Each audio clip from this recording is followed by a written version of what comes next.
Well, you're very welcome to the Betfred Boxing Show with myself, Dom McGuinness, as ever, Anthony $1 Million Crolla, but we've got a very, very special guest in the studio as well, the former Flyweight WBC champion of the world, Charlie Edwards, and you're very welcome to Media City, to Betfred, and to Manchester, because you've made a big move. Yeah, these are my ends now, as you say. I'm fighting now, and back with Joe Gallagher, so it's going to be a new, fresh start for me. I'm staying in Salford, so it's on my doorstep, so it's nice to come down, and thanks for having me on the show. Well, I know you've left sunny Portugal as well for the next phase of your career as well, so you've made a lot of sacrifices. We're going to talk a lot more about that as well, but we're going to keep you here for the whole show today as well, because we want to talk about all things that have happened obviously at the weekend and what is coming up as well, and we want to learn a lot more about yourself and what's next for you. But Anthony, yes, as ever, you had a busy weekend as well. I think you were at fancy dress parties, and you were an internet sensation over the weekend. Went down a storm, went as Salt Bay. Yeah. And another sober night. Yeah. And as well, you're not fighting these days. Yeah, good job. Ready for a lively week this week. There's a lot coming up this weekend that I'm at. There is indeed. I mean, there's the Fight Zone card on Friday. There's World Title fight with Hannah Rankin that we're going to look at in a little bit, and obviously there's action in Liverpool at the weekend as well, and Birmingham. So it's all going on. So we'll get into all of that, but we'll start with what we have witnessed, which is normally the way that we do things as well, because there was a card at the O2. Now, obviously we know Dillian Whyte and the shoulder that ruled him out, but we were with Chantelle just prior to fight week as well. Of course, she was super confident she'd get the job done against Mary McGee. They were top of the bill after Dillian pulled out, and she didn't disappoint. They didn't disappoint, did they? It was a great fight. It was a fantastic fight. I think Mary McGee, she'd still be coming now. She just did not stop all night, and I thought Chantelle boxed a great fight. Great game plan set out by Jamie and Nigel as well, which she followed, and she picked up the marbles, and now, Undisputed, the Ring Magazine belt, that was on the line, and now sort of won her semi-final in that 140 tournament, puts herself in the final, and I know, speaking with Jamie before, with yourself, he's seen that as the harder fight. So we shall see, but no, great night for Chantelle Cameron. Well, again, but Cameron race, they box off on November the 19th for a place in the final, which will be February. But Charlie, again, sometimes when you see what's happening in the women's side of the game, and that now, it was always mapped out for Chantelle. She knew what she had to do to get where she wants to get, with the Undisputed being the carrot at the end of it. I mean, how good is that, knowing that you've got the semi-final and the final, and it's all mapped out, and we know what it's like with politics and boxing, and it just seems that the fights that we want to see with the women's game are being made, aren't they? Yeah, it's great. Women's boxing is absolutely thriving right now. And Chantelle is kind of like leading the way, if you like, because she can fight, really fight. I remember back on the GB squad, back in the day, sparring with her, and she can punch, trust me, she really can, and she just don't stop coming. But like you said, the thing that is bad about boxing sometimes is the politics, and you don't get to see the fights that you want to see. The women are showing that they're up for fighting. Each and every one of them, they want all the belts, and it's good to see, and hopefully the men's side of boxing can follow. Well, it's got a lot to follow, because how many times have we seen it, and since the lockdown as well, that the women's fights have stolen the show. Katie, Natasha, there's been a few. We spoke about it and saved the show in some cases, like you said there, with the fight just mentioned there with Katie and Natasha, but I think it really, women's boxing's been around for a bit, but it really sort of come along in the fight camp, because almost every card involved a women's fight, and it almost did end up stealing the show, being the fight of the night. So it's just growing and growing. I think we say this all the time, but Charlie just covered it then. I think Chantelle Cameron is one of those leading figures in women's boxing, and she's going to have her eyes set on, unifying, Undisputed at her 140. And I'm telling you, she'll be looking to call out Katie Taylor after that, and I think, and that'd be a huge fight. Definitely. Well, there's plenty of other action on that bill as well. Again, the Savage Babic. Now he's good value, isn't he? I mean, I don't know whether he's better value fight week or fight night. I don't know, but he certainly got plenty to say for himself as well. And Molina had plenty to say for himself. He didn't have plenty in the ring on the night. It was disappointing. We can't say it anyway. Molina now, I think someone said he's been over here 4 times. Taught to go fight. He's been stopped 4 times. But I thought on Saturday he was, it's never kick someone while they're down, and takes a big piss getting there, but he was very poor. So I'm not sure how much we can judge from Babic on that. But he went about his business and done it in very good fashion. But Molina was poor, and I think there's a lot of people saying, listen, we're not going to be seeing him over here again for sure. But with Babic now, he's moves great, on. Isn't he? Yeah, he's absolutely great. He's called out Dave Allen. Yeah, he did that straight after the fight. That's a great fight. We know that Dave, he retired. He's come back. He's had one fight. He's just to get rid of the rust. But again, he's another fight that's great value in a different way to Babic, clearly. But is that one realistically we're going to see soon? Do you think? I think it is. I really do think it will get made. I think it's the perfect fight for Babic. As Eddie's trying to do, he's trying to move him and market him very well. He is TV gold. Everyone loves him. He's got a great personality. And Dave Allen's been through the mill, fought some great names along the way, but had a tough career as well. So it's good to give Dave the opportunity again to get into the big fight and give him a kind of like, all right, this is your last hurrah. If you want to be back in these big fights, you're going to need to put on a performance and beat Babic. But I do believe Babic is going to put in a great performance, and it's just kind of, it's the pass of the torch, if you like. I believe it happens in boxing, and Dave's coming towards the end of his career, as we well know. He's come out of retirement, and Babic is the new up-and-coming sensation on TV, and I think that's what we're going to see in the ring, not too distant future. And it's interesting because Charlie's right what he says, but Dave Allen's still a very young man. It's just that he's had a very tough... The break might have done him a little bit of good, but how good would the build-up be between them two? Yeah, it'd be great. It'd be comedy gold, wouldn't it? But I know it's a fight that Dave wants, and listen, you know what you're getting with Babic. He's literally going to fly at you. Dave's always been very, very durable, so that's why I think he fancied it. I think, no, I'll tuck up, I'll be cute, and then I'll take over the second half of the fight, which you imagine how he sees the fight going. But I'd like to see it. And I think there's a great chance we do see it. Sometimes experience is key. Sometimes, and like Dave has got the experience in the pro ring.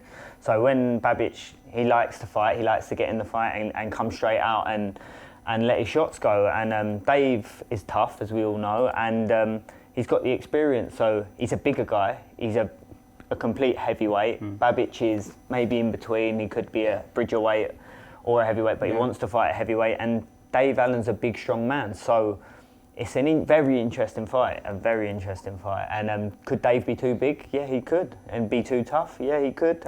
But Babic is fresh, so it's one of them ones. Yeah. And you've worked with Dave Allen, as I have as well. So whatever happens, well, you don't know what's going to happen. Whether it's in the ring or outside the ring, you don't know what he's going to do, you don't know what he's going to say. Fight, post-fight interview, you'll never be surprised with Dave Allen. No, but just a word as well about the weekend, because Spider Richards in action, he got the job done as well, and he's had a funny career in many ways, but he didn't disgrace himself by any stretch when going the distance with Bivol, and then he's back on track again. Really pushed Bivol pushed him hard, and I think with Craig Richards, it gets overlooked. Like we talk about this light heavyweight division, it's a great division domestically, and like some of them are world class, some are fringe world class. People seem to forget about Craig Richards for some reason, and another impressive display on Saturday night, and he's put himself right back in that picture now, sort of to be final eliminators for world titles again. Yep. Well, moving on, because it is a busy weekend of action, and on Friday night at the Tottenham Hotspur Stadium, really looking forward to seeing the stadium, by the way. Can't wait. There is a world title fight. It's on Fight Zone, and Hannah Rankin gets an opportunity to win 2 vacant belts, an IBO belt and a WBA belt at Super Welterweight. She takes on Sweden's Maria Lindberg as well, who's a seasoned campaigner. Yep. They've got a common foe in Savannah Marshall.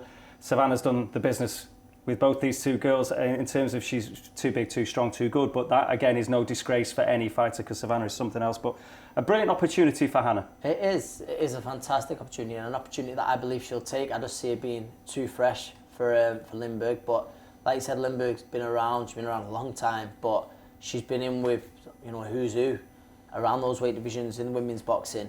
But I think this weight division will suit Hannah a lot more. I think when she fought Savannah, she was very tough in that. But although Savannah being a bit too good, she was also a bit too big as well for Hannah Rankin. Like I say, I think Hannah gets the job done, and it's a great story. It's a second world title as well. She proves she'll fight anyone, anywhere. She's travelled over the globe fighting, and I'm really looking forward to Friday night. Well, Hannah is looking forward to the challenge as well, and producer Josh had a quick word with her. joined here by Hannah Rankin. A special night on Friday. It is fireworks night, and I'm guessing you're hoping to produce some fireworks in the ring, Hannah. But first of all, how have preparations been going for this world title fight? Absolutely brilliantly, thanks. I know everyone says that they had a great camp, but actually this has been a really, really good camp. I've had some fantastic sparring in the lead up to this fight, working with Callie Reese and also with Chantelle Cameron, Sandy Ryan, and Amara Taylor, who's up with Team GB. So yeah, I've had some fantastic sparring, and massive thanks to them. Definitely, and it's the WBA and IBO titles on the line. How much do you know about your opponent, and what type of fight are you expecting on a Friday night? So I'm fighting Maria Lindberg. She's a very experienced fighter. She's been in with a lot of the top level girls. I think we actually have been in with quite a lot of the similar opponents at certain points, or worked with at different areas. So yeah, I'm not underestimating her at all. And I think she's going to bring it. You know, it's for a world title. She's a bit older than me, so I'm sure she's feeling that this is one of her sort of last opportunities to get hands on world titles. So yeah, for me, it's something that I'm really ready for, and yeah, can't wait to get in there, to be perfectly honest. And what type of fight can we expect? I know you guys, train for the fight to go the distance, but is it a fight you're looking to finish early? Oh, obviously, I'd love to get a stoppage. You know, I don't think I know any fighter that wouldn't like to get a stoppage, especially for a world title shot. But, you know, Maria's very experienced and she's a very durable fighter. So I feel like, you know, I'm prepared for the full distance, the 10 rounds. You know, like I've been through multiple 10-round fights these days, so very experienced in, you know, the length of the rounds. I'm not something I'm concerned about. But yeah, I mean, obviously, I'd love to get a stoppage. And it's at the Tottenham Hotspur Stadium. People obviously saw the Joshua Usyk fight happen there. It's not in the Stadium Bowl, but it's in one of the conference centres within the stadium. You've been to the stadium. What do you make of it, and what's it going to be like fighting at the venue? Tottenham Hotspur Stadium is really fancy. It's one of those really high-tech stadiums. The guys have obviously put a lot of thought into how they create it. I was very lucky to get a chance to see all around it about a month ago now. So yeah, no, I'm really excited that people are coming there. It's kind of good as well that we're not actually outside of the main stadium, because it's actually getting quite cold. So I'm kind of glad that people can come in. It's a dinner show, sort of corporate event. So there'll be tables, there'll be dinners and drinks and stuff. But it's very nice inside, and I think it's a fantastic place to be headlining, to be perfectly honest. Hopefully you are victorious, Hannah. What will be your plans going into the new year, 2022? My plans going into the new year is going in as a double world champion, and then we'll see where Dennis and Fight Zone, what we want to do with my team, what the general next move is. I trust them, of course. Sam Kinnock, my manager, Noel Callan, they all have plans, and but first of all, I haven't really looked past the 5th of November, to be perfectly honest. I've got this fun board on my wall here where I put all my training, and it's filled in until Friday night, and then there's nothing written in Saturday and Sunday, because I haven't really got anything to think about other than becoming a 2-time world champion. So yeah, hopefully I'll have a few more answers for people after that happens on Friday night. Definitely. And of course, you have fought Claressa Shields before. You're a stablemate of Claressa's, you're a friend of Claressa Shields. It was announced on the back of Savannah Marshall's last fight that they're both going to be fighting on the same card in about a month's time on December 11th. What do you think fans can expect from that night, having Savannah and Claressa fighting on the same bill on the same night before they hopefully get in the ring together? I think it's a really great way to build up a fight between the two of them, especially here in the UK. I know a lot of people here in the UK are desperate to see Claressa fight live, you know, because she's only boxed over in America so far. So I think that's going to be quite exciting for people. I will definitely be there at the fight, of course, to support her. I think it's a good way to build up the fight between the two, and we get a chance to see their different styles on the night, because they are completely different types of fighters, you know, and I think that's what's going to make their fight really exciting. So the fact that people can watch them both doing separate things on the same night is quite exciting. Good way to build up. Good move by Sky Sports there. And then we get the actual showdown next year, which I really absolutely can't wait for. It's going to be an absolute cracker for women's boxing. No, definitely. And after they've both fought, I mean, I'm guessing they might be something where they both in the ring at the same time on that night. We may see some fireworks that night on December 11th between the pair. Absolutely. I mean, there's no love lost between the two. I think everybody knows that. So I'm sure there'll be some sort of words said on the night. And I think everyone's going to be tuning in for that one, because it's going to be an exciting build-up. It's also going to be an exciting night. Hannah Rankin, who's got a massive opportunity against Maria Lindberg. Now, we were just saying it before, weren't we? It's November the 5th. Someone had to start throwing in the cliches about fireworks at the Tottenham Hotspur Stadium. Yeah. Who was it, Josh?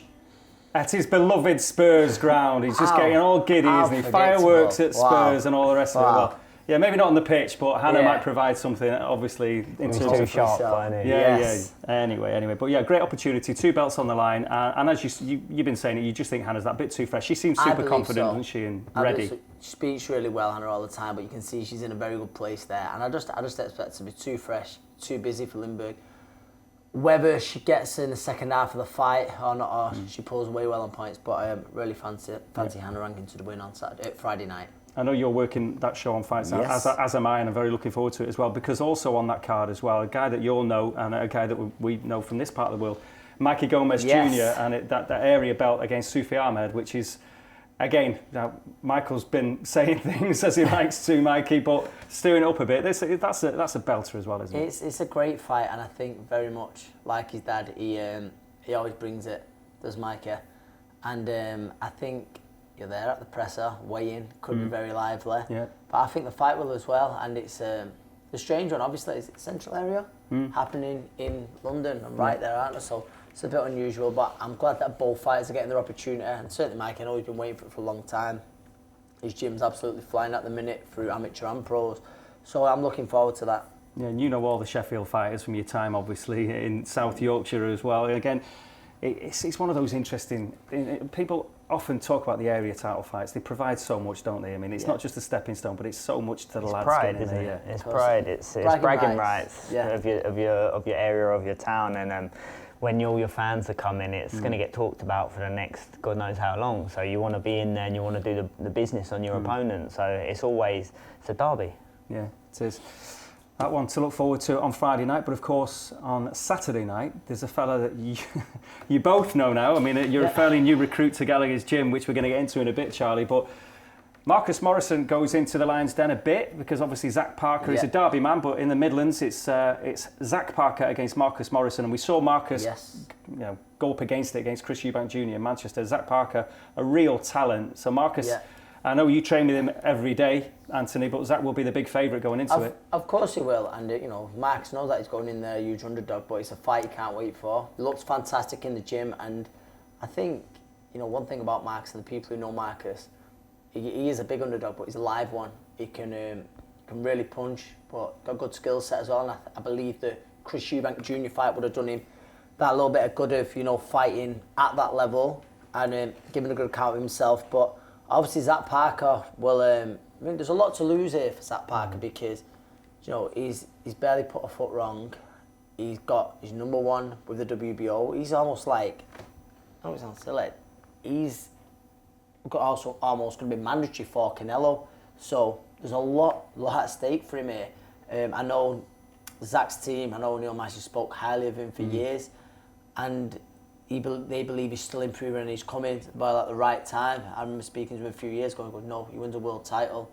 So we'll see what happens with Canelo after Saturday night, whether belts become vacant or not. But Zach Parker's right in line for that. But obviously I've known Marcus a long time, and I'm really hoping he can pull it off on Saturday. Yeah, you've been training obviously with Marcus, but we know about Zach being a real talent as well. So how do you kind of read it? I think sometimes in these situations, like where Parker's looking past Marcus already, talking about Canelo, and sometimes that can be a banana skin. Marcus is a fit, strong lad who can punch, and coming off the back of the Chris Eubank Jr. loss, he put a very good account for himself. So for me, Parker's probably going to come out here and think, do you know what, I want to try and do one better than Chris Eubank, which means you could force it. You could take him for granted, and Marcus can land a big shot and put him away, and that is boxing, I'm afraid. And Marcus is looking great in the gym. He's really up for it. He's he bangs with both hands, and it's going to be a very interesting fight. But Parker is very talented, very skillful. Just let's hope he hasn't looked past, well, for us, we hope that he has looked past Marcus, but if he has looked past Marcus to the Canelos, to these big fights, he could be in for a rude awakening. Yeah, and Marcus has had to take these away fights, if you like, hasn't he? He's got a bit used to that in a way, hasn't he? Because his career was all perfect. He had the blip, obviously, then when he had the on your undercard, wasn't it? Yes, with Wellborn, and then Jason Wellborn. He went for a bad spell, Marcus, and then he come back well. He had a good win over in Italy, and then he's had to fight back just to get him out since the Eubank defeat. But these are the fights he wants to be in now. He's been around the gym a long time. It's just an athlete. Marcus is an athlete, one of the fastest boxers I think I've ever seen. I don't mean boxing, I mean sprinting. He played football at a fantastic level. Very nearly, if he would have had his growth spurt a bit earlier, we would have seen him representing the blue half of this set. But no, he can do it all. But listen, like I said, there's no denying he's up against a very good fighter, boxer in Zach Parker on Saturday night. But like I said, underdog, but he's a live one. Yeah, Marcus just needs to work on his abs a bit and maybe his shape. Just a bit. Just do a bit more work in the gym, look a bit better. That's what he needs to do. But there is another show as well. I mean, you're a busy boy, Ant. I know you're in the gym every day. You're training fighters. You're in Bolton, then you're in Oldham training, and you're doing all that. And then you've got about 1 million gigs you're working on this weekend, because then you're working in Liverpool on Saturday as well. No, I'm working in Birmingham Saturday. Birmingham Saturday. Sorry, Liverpool tomorrow. I'm doing the draw tomorrow. You are. Right, there you are. So that's what's confusing me. So you have a hand in every single show this weekend. I do, Dom, yes. I do. Nice. Horrible man I am, but yes. But the Liverpool show is the boxer show, obviously, and it's the kind of prize fighter formula, if you like. Of course. And this is where, obviously, Ben Shalom, who's gone into Sky, he was doing Ultimate Boxer, which was this 3-minute, the 3-minute rounds and prize fighter style that kicked it off. But this one's an interesting looking lineup in terms of some of the characters, a mix of experienced youth, as it always is, isn't it? That kind I've worked a lot of the shows, the boxer shows, and nearly every tournament almost was a belter. And I think this mix of fighters, it can't be anything but. It's got a real mix of boxers, fighters, front foot, back foot, characters, and there is some big characters in there. You know, your Sean Mashadad, your Ben Fields, who, you know, the story of his sort of how he's turned his life around is fantastic. Like talented amateurs who've not really had their chance. It's gonna be a great night. I'm sure about that. It's so hard to pick a winner. Me and Charlie was talking about it before. Yourself, Dom. I think that you see 3 or 4 lads who you could easily see winning it, and I think the draw, not just because I think I'm doing it, it can be so important in these type of tournaments. You know, your route to the final can play a huge part. Yeah, I mean, you mixed it with inspiring with the likes of Kane Gardner, haven't you? Yourself, Kane, Masha, Tom. Yeah, a few. I think 3 or 4 of them have aspired, And you've trained with the likes of Levi Canciona as well, haven't you? That maybe too many people know an awful lot about. Yeah, me and Levi, we used to train in the same gym together back in Sheffield, and he's a real talent, awkward, gangly. He's smart, he can box very well, he's got quick feet, and in 3 rounds it's classed as like an amateur kind of concept. And he was a national novice champion in the amateurs. I think he went near enough his whole amateur career of only losing 2 fights. He could be the upset, the underdog, and he could definitely pull it off. Like I said, 3-minute rounds. It's the amateur concept. If someone's got quick feet and can stay away from someone trying to come and have a fight and just get in your face and just pick points and win, that's what you're in there to do. Just win these 3 rounds, get out with not a lot of damage, keep them on the end of the jab, and then have your little rest and go again. It's going to be a crazy night, as it always is. Like it used to be called the prize fight, and now it's called the boxer tournament. And it's a great night, and the fans are going to get a really good show. Yeah, will be good fun. And that isn't where it ends at the weekend as well, because there's a small matter of a fight over the pond in Vegas. And Anthony, I know you tried to get on a gig there as well. You tried to finish the weekend, but you couldn't quite get the flights. Couldn't get the private jet in time. Couldn't get there in time. But in Vegas, obviously, it's Canelo. He's back in action, and it's Caleb Plant. And if the press conference is anything to go by, this could be more interesting than most Canelo fights. I think if you look at the fighter's arrival, you know, the grand arrival yesterday, you'll see he's still sporting the mark. From that press conference when it got very fruity and he put it on Canelo. Yeah, Plant did, and he said a few, you know, what he said was home truths. Canelo didn't like it, and it's a great fight. And listen, you've got to sort of take your hat to Canelo for being how active he is. You know, a fighter who earns what he earns, to still have that hunger. I know there's been the joke about Marvin Hagler in silk pyjamas, and every fight week he turns up in those silk pyjamas. It's this is a great fight. I see it. I think we'll get on to predictions in a bit, but I think Canelo had a little bit of trouble with Billy Joe Saunders. You know, Billy Joe had success, and I believe Caleb Plant will have similar. And this is also, I think, the first time in a good few years that all the belts are on the line in the division. So it's the fight to be made in the super middleweight division. Have a think about that prediction then, because we will get back to that. But I mean, he did make it very interesting, Caleb Plant, because, you know, in the build-up to it, everyone was thinking, oh, it's a bit underwhelming again, and where are the challenges for Canelo, and is there anyone there? And fair play to Plant, he's made it interesting, because the thing, as Anthony says, the things he said, now, can he back it up? And if he can back it up even half of the way he's spoken about the fight, it will be interesting, won't it? Well, and he's a unit as well, isn't he? Yeah, well, he definitely ruffled Canelo's feathers. Yeah. It's clear to see. You see a different side of Canelo. He got a bit uptight. He got a bit personal with what Plant said, and he didn't just attack him. He attacked the whole team. So that camp really want to do a number on Plant. And Plant wants to go out there and he wants to claim all them titles, and he's a great fighter, and you can't write him off. Like, we all know Canelo's the top of the top, creme de la creme at the top. Everyone's watching Canelo all the time, but Plant is a very good fighter, very, very good fighter, and he is underrated, even though he's a world champion, and people are just kind of like brushing him aside, thinking it's another Canelo thing. But it'll be a very interesting fight. I think it'll be very close for the first early rounds.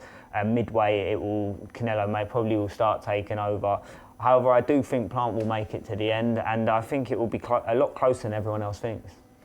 Well, we'll get your considered opinion and the predictions, the definitive, just in a sec. But of course, our producer Josh is a busy bee, and he caught up with Al Bernstein, the legend, to find out a little bit more about this fight.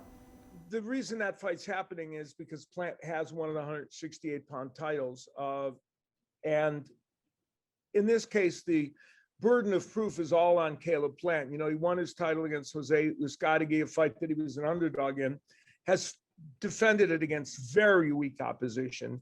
So we haven't really seen Caleb Plant. We've seen Caleb Plant in against B-level, maybe B-plus level fighters. If you want to call Uzcategui a B-plus level fighter, I would call him a B-level fighter. We have never seen Caleb Plant in against an upper echelon fighter yet. So now, having said that, there have been cases in boxing history where the first time someone did get the chance to do that, they showed us they were great. And Caleb Plant has improved in recent fights in the last couple of years. So clearly he's shown a continual evolution as a better fighter. But whether he can handle Canelo is another question. He's going to have to box close to the perfect fight to do it. And he's going to have to find a way to box in a way that doesn't, Canelo can let lull periods happen and let rounds go by. His trick is to win all those rounds, not get hurt in the rounds where Canelo picks it up, and have enough rounds at the end of the day where he can win a decision. Well, Al Bernstein, he'll be calling the fight for Showtime over the weekend. So your full prediction now, Anthony? My prediction, I see, like I mentioned earlier, I see Caleb Plant having success similar to the way Billy Joe Saunders did.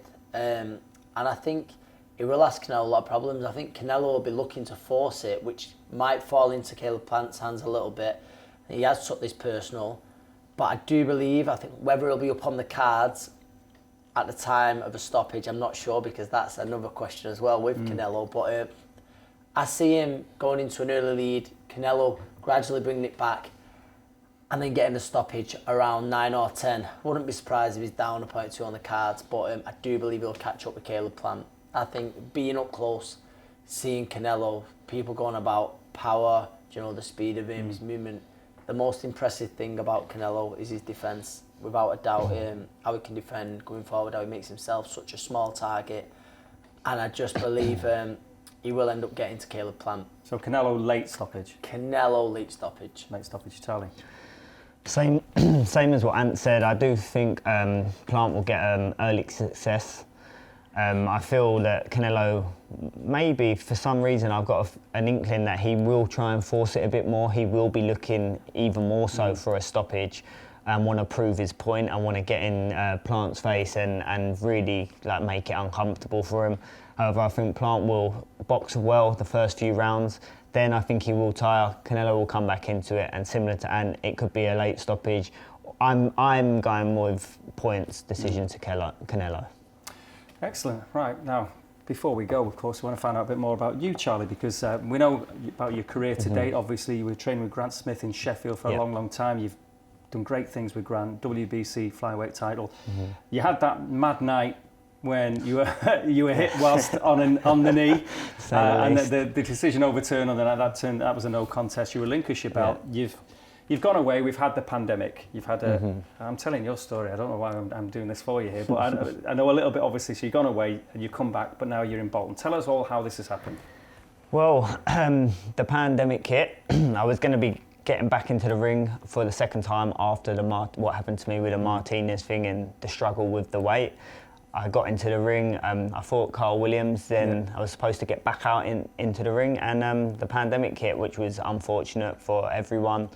And for a lot of us fighters' careers, like it put a pause on everything, and it was a hard time really to get through mentally. Along that way, I got my missus pregnant and we had a baby, and I took like a bit of a maternity leave, if you like. Boxing's easy, trust me. Boxing's easy compared to being a parent. Like, it was a real like shock for me. My missus had a C-section, so I had to pull my weight and be there for her, and obviously my daughter Sophia. And I just kind of took a bit of time away from boxing, if I'm honest. I'm 17, coming up 18 years deep in the sport. And I never took a break. We decided to move over to Portugal, set up our family life for my daughter's future.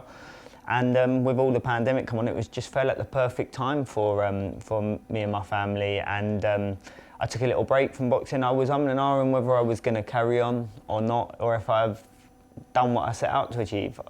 I won a WBC world title, and that was my boyhood dream from such a young age. So I went through a little bit of a confusion stage of, did I want it anymore? The pandemic hit, fighting behind closed doors, it wasn't the same. I've never boxed to have a fight. I've always boxed to entertain and perform, and like being on the TV and putting in the performances in front of a packed out arena, that's where I get my satisfaction and my fulfillment and purpose for it. That got taken away, and I'm in an iron whether I was going to carry on or not. Reality is I got to Portugal, started setting the family life out, and boxing, it's got its funny ways. Every single day it's on my mind, and I'm like, no, I've got too much this. And me and my missus laughed one day. I was sitting on the balcony just looking out, and I was like, babe, do you know what? I think I'm wasting my potential sitting here. And she looked at me, she goes, it's about time you actually come out with that, because I've been thinking that since we got here. And I was like, no, I need to get back. So we set ourselves out in Portugal, just moved into our family home. 2 weeks later, I was like, babe, it's time. Jump ship back to sunny old England in Salford, and now teamed up with Joe Gallagher down in Bolton. And to be fair, with Joe, I've watched him for years. I used to go sparring when Paul Butler fought Rodriguez for the world title a few years ago, and I was a paid sparring partner. And I just loved the setup. I loved all the lads in the gym, how it was like buzzing all the time. Joe is very meticulous and like on everything. He's got people on the bags, he's watching sparring, the next person's coming in, and like at the time I was sparring Paul, and he was watching everything on Rodriguez on a like laptop and going through everything, then getting me as a sparring partner to come over asking me to do things. And I thought, this is another level of professionalism for me. And as I walked away from Steel City, I was, like I said, questioning whether I wanted to continue or not, or I was going to jump straight into to go up and see Joe and have a chat with him. But I just decided, I think it's best to just see where my head's at and how much I do want it, and take that step back.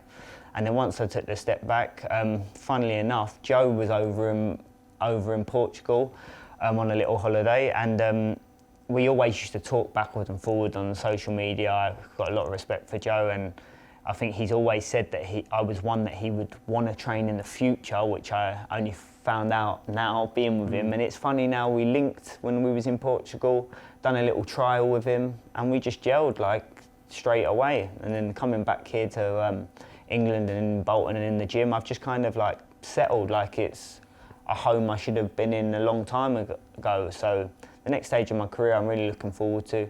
The hunger's firing more than ever. I've realised that being away from the sport and taking my time for myself, for my family, for my wife and daughter, and it's time now to actually push forward to get another world title. How I'm operating in the gym, I'm absolutely flying. The rest has done me the world of good, and I never thought it would, because I've always been in the gym 24/7. But walking away from the gym and having that 2 months, nothing about boxing, has relit the fire, and I'm really looking forward to this next stage of my career. And you're only 28. I'm a baby. It would have been far too early to hang the gloves up and still just a live the life baby. in Portugal, as good as it sounds. But Anthony, you're seeing Charlie in training, obviously. I mean, you would have seen Charlie come over and spar when you were still an active fighter. But again, it's about, you've got to be part of the team in that gym, haven't you? And you've got to get on with everyone, and and obviously the dynamic works as far as you're concerned. Of course it does, and it's not just his nets. I mean, Charlie's a great lad, but I knew that Joe had always wanted to. I think when Charlie come down to sparring Paul Butler, Joe was massively impressed with just little things like the professionalism of Charlie and stuff like that. Even the way he'd warm up, his floor work, and he thought, I really like that. Do you know, in a fighter, and obviously his talent as well. But I, after seeing Charlie, in the gym, how he's looking, seeing him spar the other day for the first time, I genuinely believe he's got another world title in him. Really do, in the second division. So I look forward to watching the journey and sort of being alongside it some days. Yeah, super flyweight now though. Super flyweight now. My next fight's going to be up at bantamweight, but world level I'll be campaigning at super flyweight. It's just learning from experience. I'm not going to be jumping down to super flyweight because it's going to take years of making super flyweight, and it's going to make it harder. So I'm going to sit comfortably at bantam, be strong at that, and when the right opportunity arises, drop down to super flyweight and win another world title. Easy as that. I tell you what's great as well is to see these London boys do a tour of the north. He knows all about South Yorkshire. Now he's going to know Salford inside out very soon. Living down by the quays and everything else. So what have you found Manchester so far anyway? It's been great. It's been great. I've actually really loved it. People up here are very friendly, and it's a lovely city, a beautiful city. And coming over here as well, seeing Media City and walking around the sea or the lake or pond or the ship canal. The quays. The quays, yeah. It's lovely. It's beautiful.